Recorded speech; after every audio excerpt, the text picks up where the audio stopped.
ማለት በቃ እንዲሰችት ታርገ ህይወታችን እንዲመስቀልቅልቅል አርገ ማለት ህይወታችን ለምን አጨርሰንም በቃ አንዴ መተረ መሳሪያ ሁላችንንም እንዲህ በቃ የለም በቃ መከራችን አብዝተን መከራችን ከመታበዘው ለምን አገለን ምን አይነት ህይወት ነው እያኖርከን ያለው ግን ምን አይነት መንግስት ነው የመጣው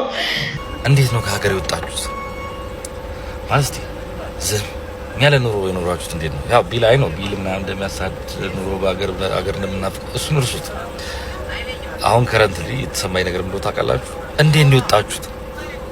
እስቲ መንገዱን ንገሩ በማርያም ምን አይነት ህግ ያለው ምን አይነት በቃ ምን አይነት እንዴ ሳንታ መብላት እንኳን አልቻለም ነው ይሆን ብላችሁ ነው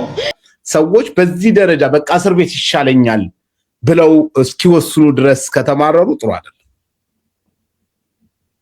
ፊቷን ያሳየች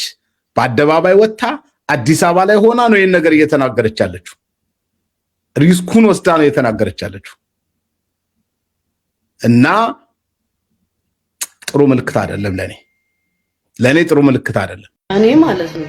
በጣም ሀገሯን ከምትወድ ሀገሯን በጣም በፍቅር ከምትወድ ሴት አንዷ እኔ ነኝ ማለት ሰው ሊሰደድ አይገባም ምን ሴት ቢኖር እኔ ነኝ ሰው መሰደድ አለበት እዚች ሀገር ላይ ሊኖር አይገባም ምን ሴት ደግሞ ሁሉ እኔ ነኝ መንግስት ወይ ግደልን በቃ ማለት አንዲት እህት በዚህ ደረጃ እያለቀሰች ከተናገረች እያረፈች ነው የምትናገረው አይታችሁ ከሆነ ቪዲዮ ስቆራርጥ ምናምን ነገር ታውታላችሁ በዚህ ደረጃ ስትናገር የሆነ ችግር እንደደረሰባት ምንም ጥርጥር የለውም አሁን እንግዲህ የተባለችው በድምጽ ብክለት የተነሳ ቤትሽ ይታሸጋል ይዘጋል ነው የተባለችው እኔን አላናገሩኝም እኔን ሳያናገሩኝ ነው ይሄን ውሳኔ እየወሰኑ ያሉት ይሄ ተገቢ አይደለም የሚል ነገር ነው ያነሳችው እኔም ይሄ